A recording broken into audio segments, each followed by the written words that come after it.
Hello everyone and welcome to another tutorial from the Drawing Factory. This time you will learn how to draw fear from the Pixar movie Inside Out by Pixar Studios. Fear is one of the 5 emotions controlling Riley Anderson's mind. He lives in her brain and works with the other emotions.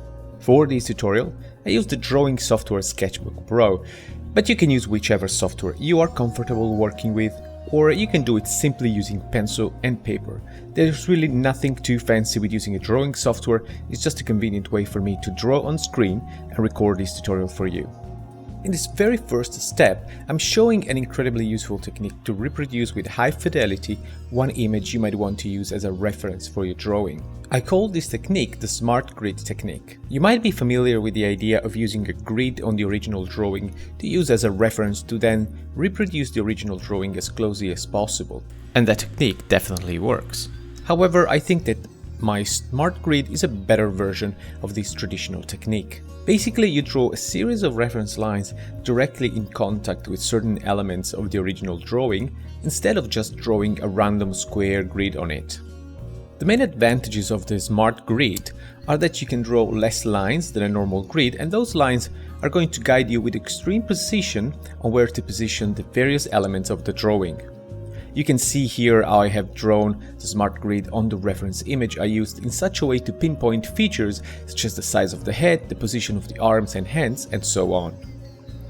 You do not have to copy my grid, but you can certainly use mine as a reference to create your personal one.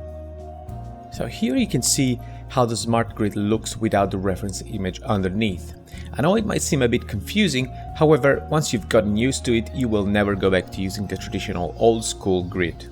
Once you've laid down the Smart Grid on the reference image and reproduced it on your medium of choice, you can start filling it with the main masses and elements of the drawing. In this case, you can start with the head of Fear. See how the Smart Grid is helping me positioning the head and the eyeballs correctly. Once that's done, you can draw the body of Fear and his legs. Again, notice how useful is the Smart Grid in this case. I know precisely where the neck ends and where the body ends, so my chances of making mistakes at this stage are reduced greatly. You can now draw the arms and sketch in the hands of Fear. Again, using the Smart Grid to my advantage here, as I have drawn a couple of lines to position the elbows correctly as well as the wrists of Fear. Here I am drawing Fear's mouth. As you can see, I used only one smart line here to signpost where the corner of the mouth is. However, there is no limit to the number of smart lines you can use. In my opinion, however, you should try to use as few as possible to develop your ability to see and to draw freehand, and not to mess up too much your drawing with construction lines. And this is where we are at after adding all the basic elements of Fear's body. At this point, you can safely delete the Smart Grid and start working more freely on your drawing. When it comes to adding details to your drawing, always start from bigger elements and move to small elements further down the line. In this case, I started cleaning my pencil work, added the eyelids onto the eyeballs, and I've added a bit of detail to the hands of Fear, which were just a sketch. Plus, I added a few details, such as the necktie, and added further detail at the wrist level and shoes and trousers. To finish the sketch off and prepare it for coloring, I added the iris in both eyes and drawn the eyebrows and a single hair poking out of Fear's head. Now we're ready to color the drawing. When it comes to coloring, the initial step is always to add the flat colors first. I have explained this technique in more detail in my other tutorials on this series, such as how to draw anger and how to draw sadness, for example. However, the general principle is that you lay down a flat mid-range, not too bright or not too dark color, to establish the overall tint of the various parts of the character. Once the flat colors are down, it's a matter of adding shadows and lights to the drawing. To exemplify this process in this tutorial, I have focused on the head of the character first. Here I have already added firstly shadows and subsequently lights to the various parts of the head. Assuming light is coming from the right side of the scene, all the left side elements will be in shadow, so I picked a darker version of the flat color I used for the face and carefully painted the areas that are likely in the dark. Subsequently, I picked a lighter version of the base color I used for the head and painted the areas that are likely to be hit directly from the light, like the top of the nose, for example. I want you to use the same approach for the rest of the drawing, as I'll show in the next steps. At this point, I just wanted to show you the difference between the head, that it's already fully rendered, and the rest of the body, with only the flat or base colors applied.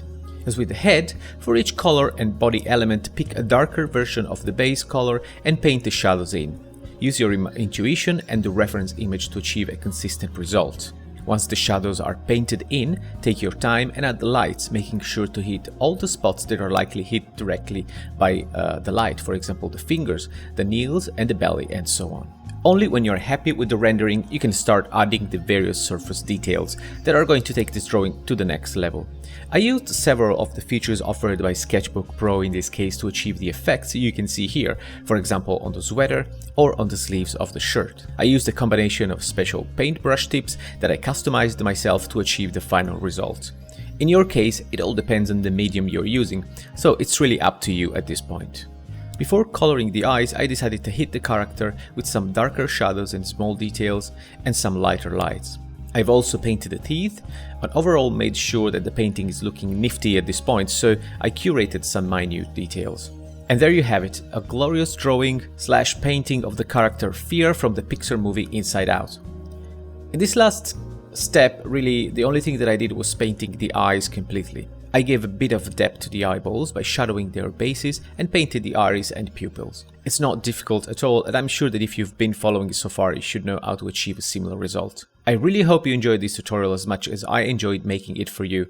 However, it would be incredibly important, if you like it, to share it with your friends, because that would really help me enormously creating more content and more tutorials for you. Also, why don't you let me know what you think about this type of tutorials? Do you like them or not? Would you like to see something different? Leave a comment in the comment section below if you can, that would be much appreciated.